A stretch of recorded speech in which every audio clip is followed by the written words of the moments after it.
യോഹന്നാൻ്റെ സുവിശേഷം 1:1 വരെയുള്ള വചനം. എന്താണ് അവിടെ പറയുന്നത്? ആദിയിൽ വചനമുണ്ടായിരുന്നു, വചനം ദൈവത്തോടു കൂടിയായിരുന്നു, വചനം ദൈവമായിരുന്നു. അതുപോലെ യോഹന്നാൻ്റെ സുവിശേഷം 1-14-18 വചനങ്ങൾ വായിക്കുമ്പോൾ നമുക്കതുകൂടി ഒന്ന് വായിക്കാം. വചനം മാംസമായി നമ്മുടെ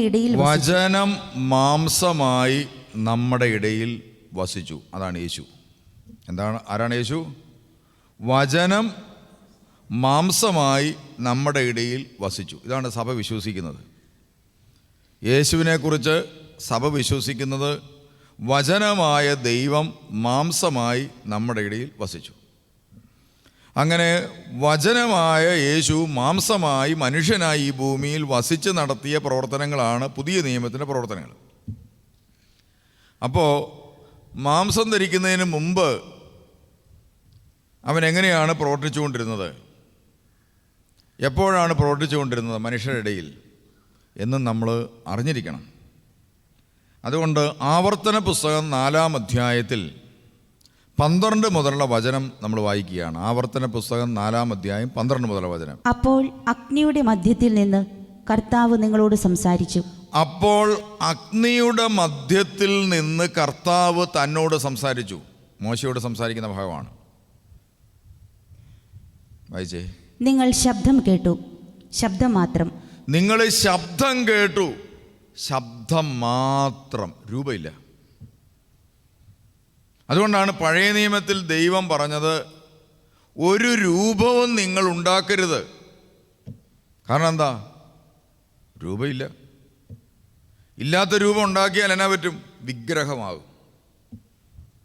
അതുകൊണ്ട് ദൈവത്തിൻ്റെ ഒരു രൂപവും നിങ്ങൾ ഉണ്ടാക്കരുത്. പുറപ്പാട് പുസ്തകം 20-ാം അധ്യായത്തിൽ 1 മുതൽ 7 വരെയുള്ള വചനം വായിക്കുമ്പോൾ കർത്താവ് മോശയ്ക്ക് കൽപ്പന കൊടുക്കുന്ന ഭാവമുണ്ട്. അപ്പോൾ ആ കൽപ്പന കൊടുക്കുമ്പോൾ പറയുന്നത് എന്താണ്? വായിച്ചേ. പുറപ്പാട് പുസ്തകം 20:1-7 വരെയുള്ള വചനം. ദൈവം അരുളി ചെയ്ത വചനങ്ങളാണിവ.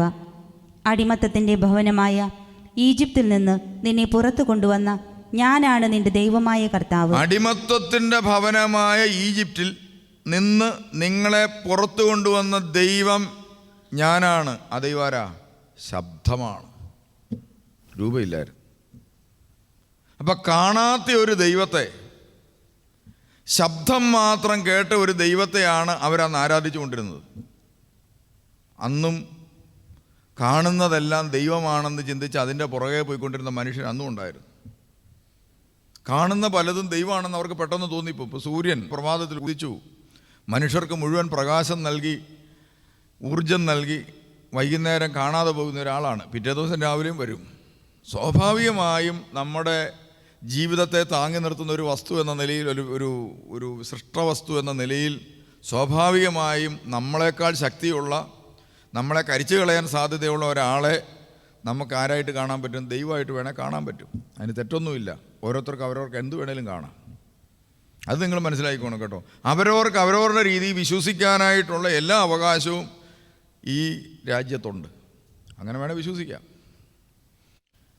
കടലിൻ്റെ അടുത്ത് താമസിക്കുന്ന വ്യക്തിക്ക് തങ്ങളെ പോറ്റി വളർത്തുന്ന കടലിനെ ദൈവമായിട്ട് ആരാധിക്കാനായിട്ട് അവരുടെ മനസാക്ഷിയിൽ തെറ്റൊന്നുമില്ല. ചിലരങ്ങനെ ആരാധിക്കുന്നുണ്ട്, കടലിനെ ദൈവമായിട്ട് ആരാധിക്കുന്നു. ഇപ്പം നമ്മളെ പോറ്റി വളർത്തുന്നത് പണമായതുകൊണ്ട് പണത്തെ ദൈവമായിട്ട് ആരാധിക്കുന്നവരുണ്ട്. പണമാണ് എൻ്റെ ദൈവം, എൻ്റെ കർത്താവ് പണമാണ്, എൻ്റെ കർത്തൃത്വം വഹിക്കുന്നത്, എൻ്റെ ജീവിതം നിയന്ത്രിക്കുന്നത് പണമാണ്. അതുകൊണ്ട് പണത്തെ ദൈവമായി കണ്ടുകൊണ്ട് അതിൽ കേന്ദ്രീകൃതമായി ജീവിതം നയിക്കുന്നവരുണ്ട്. നയിക്കാം. എന്നാൽ നാം തേടുന്നത് സത്യദൈവത്തെ ആണെങ്കിൽ ഇതാ സത്യദൈവത്തിന് വേണ്ടി നമ്മൾ കാത്തിരിക്കേണ്ടതായിട്ടുണ്ട്. അതിന് ചില സ്ട്രഗിൾ ആവശ്യമാണ്. അപ്പോൾ ഇവിടെ മോശയ്ക്ക് ദൈവം വെളിപ്പെടുകയാണ്. വെളിപ്പെടുന്ന സാഹചര്യങ്ങൾ നിങ്ങൾ മനസ്സിലാക്കിയിരിക്കണം. വായിച്ചേ ബാക്കി. നിങ്ങൾ ശബ്ദം കേട്ടു, ശബ്ദം മാത്രം, രൂപം കണ്ടില്ല. തൻ്റെ ഉടമ്പടി അവിടുന്ന് നിങ്ങളോട് പ്രഖ്യാപിച്ചു. ഇതാ രൂപം കണ്ടില്ല, അവിടുന്ന് തൻ്റെ ഉടമ്പടി നിങ്ങളോട് പ്രഖ്യാപിച്ചു. ആ ഉടമ്പടി പാലിക്കണം. ആ ഉടമ്പടിയാണ് നമ്മൾ കാണുന്നത് 10 കൽപ്പന എന്ന് പറഞ്ഞു. അതുകൊണ്ട് സത്യദൈവത്തെ ആരാധിക്കുന്ന ഒരു ദൈവ പൈതലിന് അവൻ്റെ ജീവിതത്തിൽ ദൈവവുമായിട്ടുള്ള റിലേഷൻഷിപ്പ് നിലനിർത്താൻ ദൈവം തൻ്റെ ശബ്ദത്തിലൂടെ നമുക്ക് നൽകിയ, അതിനുശേഷം മോശ വഴി എഴുതി നൽകിയ 10 കൽപ്പനകൾ അവൻ പാലിക്കേണ്ടതായിട്ടുണ്ട്. അതെന്താണ്? നമ്മളെ താങ്ങി നിർത്താൻ വേണ്ടിയിട്ടുള്ള ഫ്രെയിംവർക്ക് എന്നുള്ളതാണ്. കൃപയിലേക്ക് വന്നു കഴിയുമ്പോൾ 10 കൽപ്പനയ്ക്ക് ഉപരിയായി നമ്മൾ കർത്താവിനെ, യേശുക്രിസ്തു 10 കൽപ്പനയാണ് കണ്ടോ, ആ വചനം മാംസമായിട്ട് നിൽക്കുകയാണ്. അതുകൊണ്ട് പിന്നെ കൽപ്പനയുടെ പുറകെ പോകണമെന്നില്ല, യേശുവിനെ അങ്ങ് ഫോളോ ചെയ്താൽ മതി, അപ്പോൾ എല്ലാ കൽപ്പനയും പാലിച്ചതിന് തുല്യമാവും. അപ്പോൾ അതുകൊണ്ട് ഇന്ന് നമ്മൾ പശ്ചാത്തപിക്കേണ്ട മേഖല എന്ന് പറയുന്നത് നമ്മുടെ ജീവിതത്തിലെ കൽപ്പന ലംഘനങ്ങളെക്കുറിച്ച് ഓർത്ത് ആഴത്തിൽ പശ്ചാത്തപിച്ച് മാപ്പ് ചോദിച്ചാൽ മാത്രമേ കൃപയുടെ ലോകത്തേക്ക് നമുക്ക് കടക്കാൻ പറ്റത്തുള്ളൂ. അതിനാണ് നമ്മൾ ഈ 10 കൽപ്പനയൊക്കെ വ്യാഖ്യാനിക്കുന്നത്. ഇനി ബാക്കി കൂടെ വായിച്ചേ. നിങ്ങളോട് അനുഷ്ഠിക്കാൻ അവിടുന്ന് ആജ്ഞാപിച്ച 10 കൽപ്പനകളാണവ. 2 കൽപ്പലകകളിൽ അവിടുന്ന് അവ എഴുതി. കണ്ടോ, അതും രൂപമായിരുന്നില്ല, ഇറങ്ങി വന്നത് ശബ്ദമാണ്. ഇനി ഇസ്രായേൽ ജനം ഈജിപ്തിൻ്റെ അടിമത്തത്തിൽ പോയി പെട്ടു. എങ്ങനെയാണ് ഈ അടിമത്തത്തിൽ പെട്ടത്? അതിനൊരു ചരിത്രമുണ്ട്. ആ വചനം കൂടി ഒന്ന് വായിക്കാം. യൂദിത്തിൻ്റെ പുസ്തകം 5-ാം അധ്യായം 5 മുതലുള്ള വാക്യം. ഇതൊരു റിപ്പോർട്ടാണ്. എന്തിൻ്റെ റിപ്പോർട്ടാണെന്നറിയോ? ഇസ്രായേൽ ജനം ഈജിപ്തിൻ്റെ അടിമത്തത്തിൽ പോയി താമസിക്കുകയാണ്. മോശ അവരെ ഈ ഈജിപ്തിൽ നിന്ന് മോചിപ്പിച്ച് തിരികെ കൊണ്ടുവന്നു. അങ്ങനെ അവർ കനാൻ ദേശത്തേക്ക് പോയി. കനാൻ ദേശത്തേക്ക് പ്രവേശിക്കാനായിട്ട് തമ്പടിച്ച് കിടക്കുകയാണ്, കനാൻ ദേശത്തിന് അടുത്ത്. അപ്പോൾ അവിടെ ഒരു രാജാവുണ്ടായിരുന്നു, ഹോളോഫർണസ് രാജാവ്. അപ്പോൾ അദ്ദേഹം, ഈ ആളുകൾ ഇങ്ങനെ അവിടെ വന്ന് കിടക്കുന്നു, രാജാവിനെ കാണുന്നുമില്ല, സംസാരിക്കുന്നുമില്ല. ഇവന്മാരുടെ ഉദ്ദേശം എന്താണെന്ന് അറിയാൻ വേണ്ടിയിട്ട് ഇങ്ങനെ ബുദ്ധിമുട്ടിയിരിക്കുകയാണ്. ഈ അധികാരത്തിലിരിക്കുന്നവർക്കെല്ലാം ഇങ്ങനത്തെ ടെൻഷനുണ്ട്. അവിടെ എന്തെങ്കിലും ഒച്ച കേട്ട് കഴിഞ്ഞാൽ അതെന്നതാ, ഇവിടെ എന്തെങ്കിലും ഒച്ച കേട്ട് കഴിഞ്ഞാൽ ഇതെന്താണ്? അങ്ങനെയല്ലേ യേശുക്രിസ്തു ജനിച്ചപ്പോൾ ഹെറോദാസ് രാജാവിന് ഭയങ്കര ടെൻഷനായി. ഒരു കൊച്ചവിടെ ഉണ്ടായിട്ടുണ്ട്, രാജാവാകുമെന്ന് കേട്ടു, എന്നാൽ പിന്നെ അവനെ തട്ടിയേക്ക്. അധികാരത്തിലിരിക്കുന്നവർക്ക് എപ്പോഴും ടെൻഷനാണ്. അങ്ങനെയാണ് ഈ അധികാരികൾ കുഴപ്പത്തിലാകുന്നത്. കാരണം അവർ ദൈവത്തെ ഭയപ്പെടുന്നില്ലെങ്കിൽ അവർക്ക് രാവിലെ മുതൽ തങ്ങളുടെ അധികാരം പോകുമോ, ആരെങ്കിലും പിടിച്ചെടുത്തുകൊണ്ട് പോകുമെന്ന് ഓർത്ത് ഉറക്കം കാണില്ല. അങ്ങനെ ഈ ഹോളോഫർണസ് രാജാവിന് അധികാരമുണ്ട്, പക്ഷേ അദ്ദേഹത്തിന് ടെൻഷനായി. കുറേ ആളുകൾ അവിടെ വന്ന് തമ്പടിച്ചിട്ടുണ്ട്. അദ്ദേഹത്തിൻ്റെ ഒരു അനുയായി ആഖിയോർ എന്ന് പറയും, ആഖിയോർ, അദ്ദേഹം ഒരു അന്വേഷണത്തിന് പോയി. അന്വേഷണത്തിന് പോയിട്ട് കൊണ്ടുവന്ന റിപ്പോർട്ടാണ് ഞാൻ വായിക്കുന്നത്. അതുകൊണ്ട് ശ്രദ്ധിച്ച് കേൾക്കണം. റിപ്പോർട്ട് വായിച്ചു. അമ്മോന്യരുടെ നേതാവ് ആഖിയോർ പറഞ്ഞു, യജമാനൻ ഈ ദാസന്റെ വാക്കു കേട്ടാലും. യജമാനൻ എൻ്റെ വാക്കൊന്ന് കേൾക്കണം. ഈ ആളുകളാണ്ട് അവിടെ വന്ന് തമ്പടിച്ചു. ഇതാരാന്ന് ഞാൻ പറഞ്ഞു തരാം. നല്ലൊരു അന്വേഷണ റിപ്പോർട്ടാണ്. വായിച്ചു. സമീപ മലമ്പ്രദേശത്ത് ജീവിക്കുന്ന ഈ ജനത്തിന്റെ സത്യാവസ്ഥ ഞാൻ പറയാം. അപ്പുറത്ത് കുറേ പാർട്ടികൾ വന്ന് തമ്പടിച്ചിട്ടില്ലേ? ഇവരുടെ സത്യാവസ്ഥ ഞാൻ പറഞ്ഞുതരാം. ഇതാരാ പാർട്ടിയെന്ന് സൂക്ഷിക്കേണ്ട കേസാണ്. പിന്നെ ഈ ദാസൻ അസത്യം പറയുകയില്ല, ഞാൻ സത്യമല്ലാത്ത കാര്യം പറയത്തില്ല. പിന്നെ കൽദായി വംശത്തിൽപ്പെട്ടവരാണ് ഈ ജനം. ഇസ്രായേൽ ജനം എന്ന് പറയുന്നത് കൽദായ വംശത്തിൽപ്പെട്ടവരാണ്. മനസ്സിലായല്ലോ? കുടുംബം കൽദായാണ്.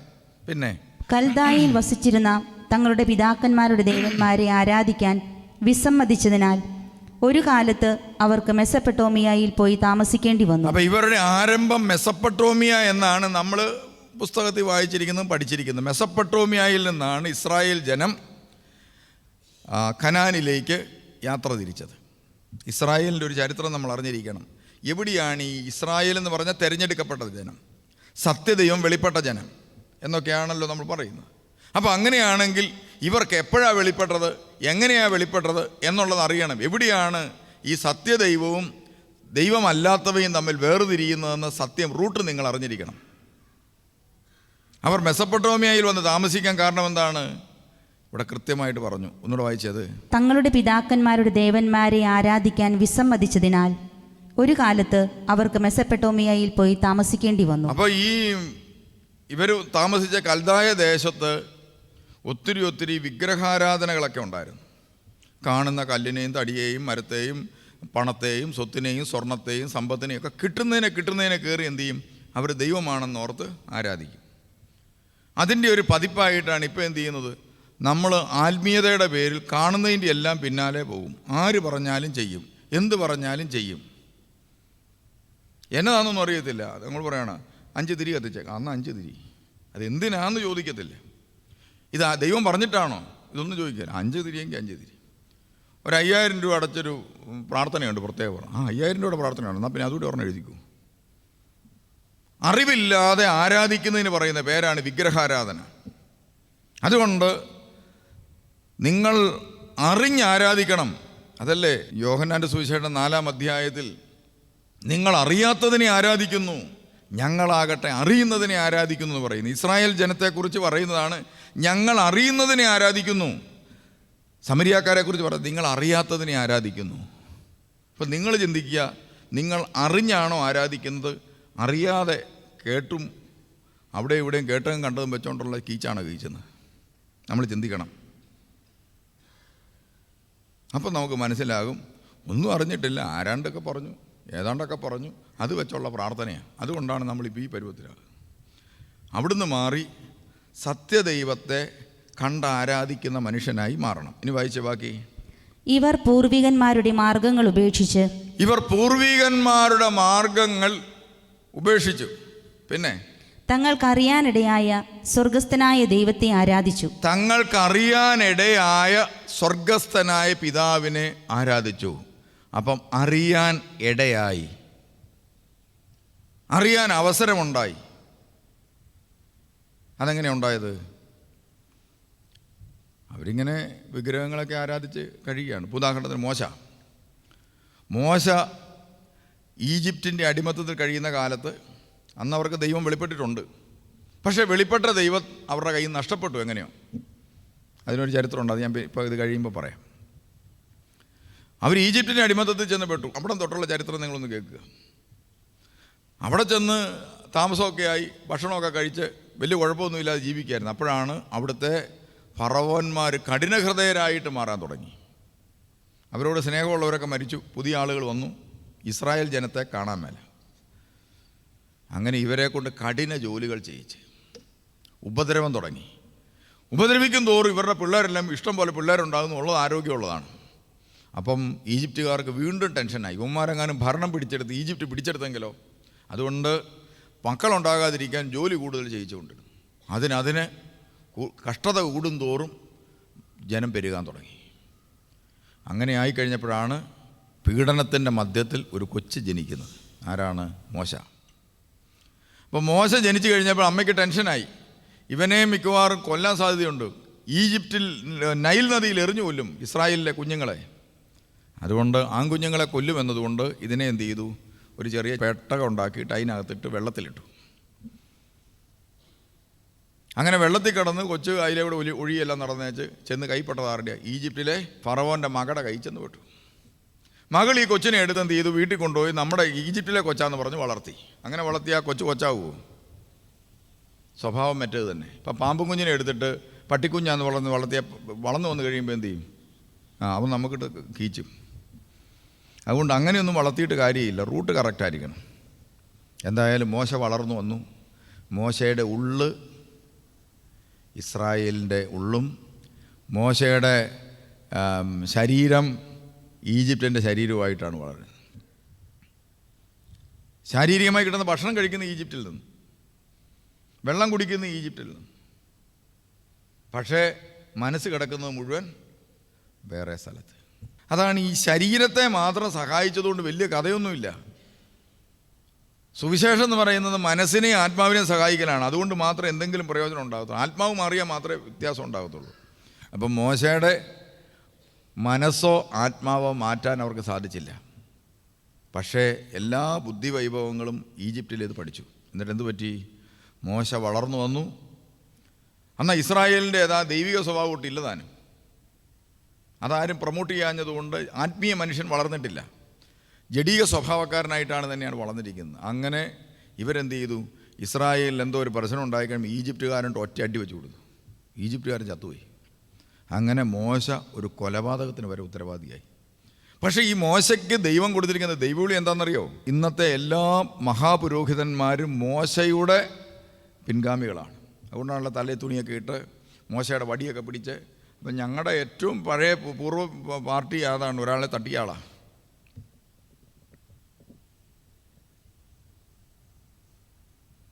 അതുകൊണ്ട് പ്രിയമുള്ളവരെ, ആത്മാവും ദൈവവും ഇല്ലെങ്കിൽ ഞങ്ങളാരും മോശക്കാരൊന്നും ആകത്തില്ല. അത് നിങ്ങൾ മനസ്സിലായിക്കോണം. ഇവിടെ ദൈവം ഉള്ളിലുണ്ടാകണം. നമ്മൾ ഏത് വിശ്വാസത്തിന് വേണ്ടി ജീവിക്കുന്നു അവൻ ഉള്ളിലുണ്ടാകണം. ഇല്ലെങ്കിൽ ഈ പറയുന്ന സംഭവം ഉണ്ടാവും, കൈവിട്ടു പോവും, ജീവിതം കൈവിട്ടു പോവും. മോശ തിരഞ്ഞെടുക്കപ്പെട്ടിരിക്കുന്നത് വ്യത്യസ്തമായ വളരെ വലിയൊരു ദൈവവിളിക്ക് വേണ്ടിയാണ്. ദൈവം പറയുന്നത് കേട്ടിട്ട് മനുഷ്യനോട് സംസാരിക്കുന്ന പ്രവാചകനാകാനുള്ള വിളി അമ്മയുടെ ഉദരത്തിൽ വെച്ച് കിട്ടിയ ആളാണ്. പക്ഷേ സാഹചര്യങ്ങളുടെ മോശം കൊണ്ട് മോശ ഒരു കൊലപാതകിയായി മാറി. ഇതുപോലെ തന്നെ നമ്മുടെ സഭയിലൊക്കെ ഒത്തിരി നല്ല ദൈവവിളികൾ ഉണ്ടാകേണ്ടത്, വിശുദ്ധന്മാരൊത്തിരി ഉണ്ടാകേണ്ടതാണ്. ഒത്തിരി ദൈവവിളികൾ ഉണ്ടായിട്ടുണ്ട്, ഒത്തിരി സന്യാസവിളികൾ ഉണ്ടായിട്ടുണ്ട്. സ്വീകരിക്കാൻ പറ്റാത്തത് എന്തുകൊണ്ടാണെന്നറിയോ? സാഹചര്യം, സഭയുടെ സാഹചര്യം, പള്ളികളുടെ സാഹചര്യം. ഇതുകൊണ്ട് പല ദൈവവിളികളും മങ്ങിപ്പോയിട്ടുണ്ട്.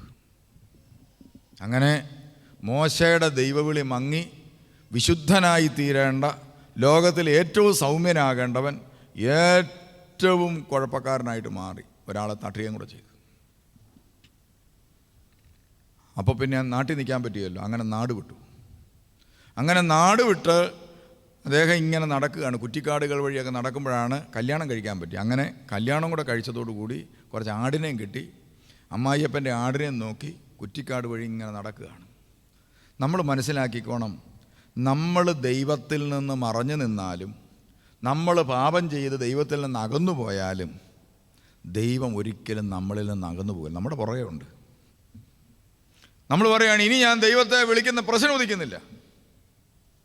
എനിക്കറിയാവുന്നൊരു ഡോക്ടർ, ആ ഡോക്ടർ പണ്ട് എൻ്റെ കൂടെ സുവിശേഷം പഠിക്കാൻ വന്നതാണ്. ആ ഡോക്ടറുടെ ഭർത്താവ്, ഒരു മെഡിക്കൽ കോളേജിലെ ഡോക്ടർമാരായിരുന്നു.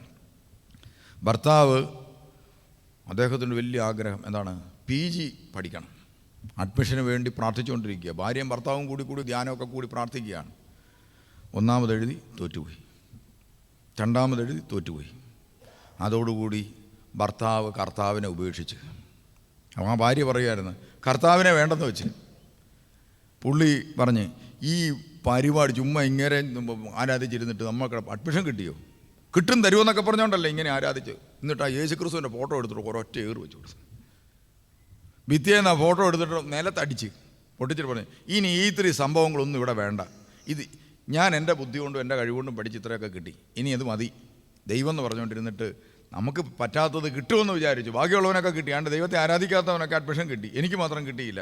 യേശുവിൻ്റെ ഫോട്ടോ അടിച്ചുടച്ച്. ആ ഭാര്യയ്ക്ക് ഭയങ്കര സങ്കടമായി. ഭാര്യ ഒന്നും മിണ്ടാതിരുന്നു. പുള്ളിക്കാരത്തി എന്ത് ചെയ്തു? ആ ഫോട്ടോയുടെ ഗ്ലാസ് എല്ലാം എടുത്ത് കളഞ്ഞ് ഫോട്ടോയുടെ ഫ്രെയിമെല്ലാം എടുത്ത് ക്ലീൻ ചെയ്തുകൊണ്ടിരിക്കുക. അങ്ങനെ എല്ലാം ക്ലീൻ ചെയ്ത് തീരുകയും ഒരു കോളിംഗ് ബെല്ല്. പുള്ളിക്കാരത്ത് പോയി ഡോറ് തുറന്നു. ഉടനെ വികാരിയച്ഛൻ ഡോക്ടറുടെ വീട്ടിലോട്ട് കയറി വരുന്നു. അപ്പം ഈശോ മിശിഹായ്ക്ക് സ്തുതിയായിരിക്കട്ടെ അച്ഛൻ എന്ന് പറഞ്ഞുകൊണ്ട് കയറ്റിയിരുത്തി. അച്ഛൻ കയ്യിലിരുന്ന ഒരു ഗിഫ്റ്റ് അവർക്ക് കൊടുത്തു. നിങ്ങൾക്ക് ഞാനൊരു ഗിഫ്റ്റ് തരണമെന്ന് കുറച്ച് നാളായിട്ട് വിചാരിച്ചുകൊണ്ടിരിക്കുകയായിരുന്നു, ഇതിരിക്കട്ടെ എന്ന് പറഞ്ഞു. എന്താണെന്നറിയോ? പൊളിച്ചു നോക്കിയപ്പം യേശുക്രിസ്തുവിൻ്റെ ഒരു ഫോട്ടോ. ആ ഭർത്താവിന് ആകെപ്പാടൊരു ചമ്മലായി. കാരണം എന്താണ്? എറിഞ്ഞാലും പോവുകയില്ലാത്ത പാർട്ടി, എറിഞ്ഞാലും പോവുകയില്ല, ഇറക്കി വിട്ടാലും പോവുകയില്ല. അയാൾ അവസാനം കൊമ്പൊടിച്ചു. ഇതുപോലെ നമ്മളെ പിന്തുടരുന്ന ആളാണ് ദൈവം. അതിൻ്റെ അടയാളമാണ് മോശയുടെ പിന്നാലെ ദൈവം കൂടി. നമ്മുടെ ഒന്നും ദൈവവിളി മായത്തില്ല, അവിടെ കിടക്കും. ഇപ്പോൾ കന്യാസ്ത്രീ ആകാനുള്ള വിളിയാന്ന് വിചാരിച്ചു. കല്യാണം കഴിച്ച് നിങ്ങളൊരു 25-50 വർഷത്തിന് ശേഷം നിങ്ങൾ പരിശുദ്ധാത്മാവിൻ്റെ വരദാനമുള്ള ഒരാളുടെ അടുക്ക ചെന്ന് കഴിഞ്ഞാൽ കണ്ണടച്ചിട്ട് ആദ്യം ചോദിക്കുന്നത് എന്നാണെന്നറിയോ? സന്യാസിനിയാകാൻ ആഗ്രഹം ഉണ്ടായിരുന്നല്ലേ എന്ന് ആദ്യം ചോദിക്കും. അതിപ്പം സന്യാസിക്ക് ആയാലും സന്യാസത്തിൻ്റെ അഭിഷേകം കിട്ടണം, എങ്കിലേ സന്യാസി വിജയിക്കത്തുള്ളൂ. കുടുംബജീവിതക്കാരന് അതിനുള്ള അഭിഷേകം കിട്ടണം, എന്നാലേ ആ മേഖല വിജയിക്കത്തുള്ളൂ. ഡോക്ടറാണെങ്കിൽ ഡോക്ടർക്കൊരു അഭിഷേകമുണ്ട്. ആ അഭിഷേകമുള്ള ഡോക്ടറാണെന്ന് വിചാരിച്ചു, തൊടുന്നവർക്ക് രോഗം മാറും. എല്ലാ രോഗികൾക്കും സംതൃപ്തി. അതാണ് ഒരു ഡോക്ടർ കൃപയുള്ള ഡോക്ടറാണെങ്കിൽ. ഒരു വക്കീൽ നല്ല കൃപയുള്ള വക്കീലാണെങ്കിൽ അദ്ദേഹം ചെയ്യുന്ന എല്ലാ കാര്യം നീതിയും സത്യവും ധർമ്മമുള്ള കാര്യങ്ങളായിട്ട് തന്നെ അങ്ങ് മാറും. കോടതിക്ക് പോലും അങ്ങനെ അത് ബോധ്യപ്പെടും. ഒരു വൈദികൻ അഭിഷേകമുള്ള വൈദികനാണെങ്കിൽ ആ വൈദികൻ പോയി ശുശ്രൂഷ ചെയ്യുമ്പോൾ ആളുകൾക്ക് ഒത്തിരി സമാധാനവും ഒത്തിരി സന്തോഷവും കിട്ടും. ഇതാണ് ഈ അഭിഷേകത്തിൻ്റെ പ്രത്യേകത. അപ്പോൾ മോശയ്ക്ക് ഈ സാഹചര്യങ്ങളുടെ സമ്മർദ്ദത്തിൽ അയാളുടെ ദൈവവിളിയെ ഉയർത്തിക്കൊണ്ട് വരാൻ സാധിച്ചില്ല. ഇതാണ് ആത്മീയ മനുഷ്യനുണ്ട് നമ്മുടെ ഉള്ളിൽ, ജഡീക മനുഷ്യനുമുണ്ട്. അപ്പം ജഡീക മനുഷ്യനെ പാലൂട്ടി വളർത്താനായിട്ടുള്ള സാഹചര്യമാണുള്ളതെങ്കിൽ ജഡീകൻ വളർന്ന് പന്തലിച്ചോളും. ആത്മീയ മനുഷ്യനെയാണ് നമ്മൾ താരാട്ട് പാടി ഭക്ഷണം കൊടുത്ത് വളർത്തുന്നതെങ്കിൽ ആത്മീയ മനുഷ്യൻ വളർന്ന് പന്തലിക്കും. അതുകൊണ്ട് ആർക്കാണ് നമ്മൾ തീറ്റയും കുടിയും കൊടുക്കുന്നതെന്ന് നമ്മൾ നോക്കിക്കോണം. നമ്മളിപ്പോൾ ഒരു പെരുന്നാളെടുത്ത്, ഒരു വിശുദ്ധൻ്റെ പെരുന്നാൾ, ഗീവർഗീസ് സഹദായുടെ പെരുന്നാൾ. ഈ ഗീവർഗീസ് സഹദായുടെ ഒരു പെരുന്നാൾ നമ്മൾ നടത്തുന്ന സമയത്ത് നമ്മൾ ഇതിൽ ആത്മീയതയ്ക്കാണോ ഭൗതികതയ്ക്കാണോ പാലൂട്ടി വളർത്തുന്നത്? ഒരു വ്യക്തി ഇപ്പം വന്ന് പള്ളിയിൽ നിൽക്കുകയാണ്, അയാളെ ഏത് രീതിയിലാണ് നമ്മൾ പ്രൊമോട്ട് ചെയ്യുന്നതെന്ന് നോക്കിയാൽ നമ്മളെന്ത് ചെയ്യും? പള്ളി കമ്മിറ്റി കൂടി പെരുന്നാളിന് തീരുമാനമെടുക്കും. നമുക്ക് പള്ളി മുഴുവൻ എലിമിനേഷൻ ലൈറ്റ് ഇടണം, മൊത്തം ലൈറ്റ് ഇട്ട് ഒരു ലൈറ്റ് ഷോ. ഇപ്പം പിന്നെ പ്രത്യേകം ലേസർ ഷോയൊക്കെ ഉണ്ട്, നല്ല പൈസ കൊടുത്താൽ ചെയ്യുന്ന കാര്യമാണ്. ലൈറ്റുകൾ ഇങ്ങനെ കത്തി, ചുമല ലൈറ്റ് ഇങ്ങനെ കത്തി കത്തി കത്തി അങ്ങ് പോകും. കുറച്ച് നേരം കഴിഞ്ഞ് പച്ച ലൈറ്റ് ഇങ്ങനെ കത്തി കത്തി ഇങ്ങോട്ട് വരും. അത് കഴിയുമ്പോഴത്തേനും ഗീവർഗീസ് സഹദാ ഇവിടുന്ന് എടുത്ത് അപ്പുറത്തെ മരത്തിലോട്ടൊരു ചാട്ടം, അത് കഴിയുമ്പോഴത്തേനും അപ്പുറത്തുനിന്നൊരു കുരങ്ങ് ഇപ്പുറത്തോട്ടെടുത്തൊരു ചാട്ടം. ഇതെല്ലാം കമ്പ്യൂട്ടർ റെഡിയാക്കി വെച്ചിരിക്കുകയാണ്. ഇതാണ് ഇലിമിനേഷൻ, ഇപ്പോഴത്തെ ഒരു ഇലിമിനേഷൻ സംവിധാനം. ഇത് ആത്മാവിന് ആണോ പ്രയോജനം ചെയ്യുന്നത്, ശരീരത്തിനാണ്? ശരീരത്തിന്. അതിനുശേഷം പിന്നെ നമ്മൾ അടുത്ത പരിപാടി എന്താണ്? ആകാശവിസ്മയം, 5 ലക്ഷം രൂപ. അപ്പോൾ എന്താണ്? നമ്മുടെ ചൈനക്കാരുടെ കുറേ പടക്കം മേടിച്ച് വെച്ചിട്ട് പൊട്ടിങ്ങ്, ഇത് ഠും ഠും എന്ന് പറഞ്ഞ് മേളിൽ പോയി പൊട്ടുന്നു, കിടുകിടുകിടുകിടുകിടു. കൊള്ളാം കേട്ടോ, നല്ല, എല്ലാവരുടെ കൈയടി. ശരീരത്തിനാണോ പ്രയോജനം കിട്ടുന്നത്, ആത്മാവിനാണോ? ശരീരത്തിന്. പിന്നെ എവിടെയെങ്കിലും കിടക്കുന്ന കുറേ ബാൻഡ് മേളക്കാരെ 5 സെറ്റ് ഒരു സിനിമാ പാട്ട് അടിച്ച് തകർക്കും. അന്നേരം ഏറ്റവും ലേറ്റസ്റ്റ് ആയിട്ടുള്ള സിനിമാ പാട്ടുകളായിരിക്കും അവൻ പാടുന്നത്. അപ്പോൾ ആളുകളെല്ലാം കൂടെ കൂടി അതിൻ്റെ വട്ടത്തിൽ നിന്നുകൊണ്ട് കൈയടിക്കുകയും ഇതും ചെയ്യും. അപ്പോൾ അടുത്ത ബാൻഡ് സെറ്റുകാരൻ അതിനേക്കാളും നല്ലത് ചെയ്യും. ചണ്ടക്കാരാണെങ്കിൽ അവൻ അവിടെ കിടന്ന് തുള്ളിച്ചാടി ആടി, ഇപ്പോഴത്തെ ആടിക്കൊണ്ടുള്ള ചെണ്ടയുണ്ട്, അത് പ്രത്യേകം നമ്മൾ വിളിച്ചു വരുത്തും. വണ്ടിയില്ലേ, വണ്ടി വിട്ടുകൊണ്ടുവരും. ഇതുകൊണ്ട് ശരീരത്തിനാണോ ഗുണം ചെയ്യുന്നത്, ആത്മാവിനാണോ? പിന്നെ എന്താണ്?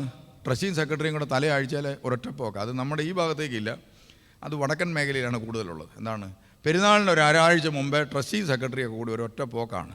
ഞാനിത് മനസ്സിലാക്കിയത്, എന്നോട് പറഞ്ഞു പെരുന്നാളിന് മുമ്പ് ഒരാഴ്ചത്തെ ധ്യാനം നടത്തണമെന്ന് പറഞ്ഞു. ഞാൻ ധ്യാനം നടത്താൻ ചെന്ന് കഴിഞ്ഞപ്പോൾ ട്രസ്റ്റിയും സെക്രട്ടറിയും കൈക്കാരെല്ലാവരും എൻ്റെ അടുത്ത് വന്നു. എന്നിട്ട് മുട്ടുകുന്മേ കുത്തി നിൽക്കുക. ഞാൻ ഓർത്ത് ഇത്ര നല്ല ഭക്തന്മാരായ ട്രസ്റ്റിമാരാണല്ലോ. ഞാൻ എല്ലാവരുടെയും തലയ്ക്ക് വെച്ചു. എഴുന്നേറ്റ് കഴിഞ്ഞപ്പോൾ ട്രസ്റ്റി പറഞ്ഞു, ഞങ്ങൾ കമ്പംമേട്ടിന് പോത്തിനെ കൊണ്ടുപോകാൻ പോവുകയാണ്. തിരുമേനി പോകാൻ നേരം ഞങ്ങളിവിടെ കാണുകയില്ല, കാരണം 2 ദിവസം വേണം ഇതിനെ അവിടുന്ന് നടത്തിക്കൊണ്ടുവരാൻ. വന്നു കഴിയുമ്പോൾ പ്രിയമുള്ളവർ, പോത്തിനെ മാലയിട്ടാൽ സ്വീകരിക്കുന്നത് പറയുന്നത് കേട്ട്, കണ്ടിട്ടില്ല. മാലയൊക്കെ ഇട്ട് സ്വീകരിച്ചിട്ട് പള്ളിക്ക് ചുറ്റും 2 പ്രാവശ്യം പോത്തിനെ ഇങ്ങനെ നടത്തും. എന്നിട്ട് പറമ്പിൽ കൊണ്ടുവന്ന് അതിനെ കൊന്നു. പിന്നെ ഈ ട്രസ്റ്റിയും സെക്രട്ടറിയും കമ്മിറ്റിക്കാരും ഇതിനെ കാല് കെട്ടി തൂക്കിയിട്ട് ചെത്തുന്നതിൻ്റെ വതുക്കലാണ്. അങ്ങനെ ഇവനെ ഇറച്ചിയാക്കി ഒലത്തി. പിന്നെ കുർബാന നടക്കുന്ന സമയത്ത് മൊത്തം എന്താണ്? ഇവനെ ഒലത്തുന്ന പരിപാടിയാണ്. നമ്മുടെ ആളുകൾക്ക് താല്പര്യം ജഡത്തെ വളർത്താൻ. ഇനി അത് കഴിഞ്ഞാൽ പിന്നെ എന്താണ്? ഊട്ടുനേർച്ച. ഊട്ടുനേർച്ചയുടെ സമയമാകുമ്പോഴാണ് ഭയങ്കര ഒരു ഒഴുക്കാണ്. കുർബാനയ്ക്ക് പ്രഭാത പ്രാർത്ഥനയുണ്ട്, പിന്നെ കുർബാനയുടെ 1 മണിക്കൂർ സമയമുണ്ട്. ഈ സമയത്ത് ഭക്തിയോടെ പെരുന്നാളിന് നിൽക്കുന്നവരുടെ എണ്ണം എത്ര പേരുണ്ട്? ഒരു ഗായക സംഘമുണ്ട്, ഒരു അച്ഛനുമുണ്ട്. ജഡത്തെയാണോ നമ്മൾ പരിപാലിക്കുന്ന, ആത്മീയതയാണോ? സഭ എന്തിനു വേണ്ടിയാണ് രൂപം കൊണ്ടത്? ദൈവം സ്ഥാപിച്ചതിന് വേണ്ടിയാണ്? ആത്മരക്ഷയ്ക്ക് വേണ്ടിയാണ്. ഇതിൻ്റെ പ്രശ്നം മനസ്സിലായോ? നമ്മളൊക്കെ ആരെയാണ് വളർത്തുന്നത്? നമ്മളൊന്ന് ആലോചിച്ച് നോക്കി. നമ്മൾ ആരെയാണ് താരാട്ട് പാടുന്നത്? പിശാചിനെയല്ലേ? പാപത്തെയല്ലേ? സഭയ്ക്കെതിരായിട്ടല്ല നമ്മൾ പോകുന്നത്, ദൈവത്തിനെതിരായിട്ടല്ല നമ്മൾ നീങ്ങിക്കൊണ്ടിരിക്കുന്നത്. നമ്മുടെ യുദ്ധം ആർക്കെതിരായിട്ടാണ് നമ്മളിപ്പോൾ നടത്തിക്കൊണ്ടിരിക്കുന്നത്? ദൈവത്തിനെതിരായിട്ടുള്ള യുദ്ധമാണിപ്പോൾ നടക്കുന്നത്. നമ്മളറിയുന്നില്ല, കാരണം നമ്മൾ ജഡീകരാണ്. ജഡീകനും ആത്മീയനും തമ്മിൽ ഇന്ന് യുദ്ധം ഉണ്ടാവും. നമ്മുടെ ഉള്ളിൽ തന്നെ ഈ യുദ്ധമുണ്ട്. അതുകൊണ്ട് ആത്മീയതയെ പാലൂട്ടി വളർത്തണം.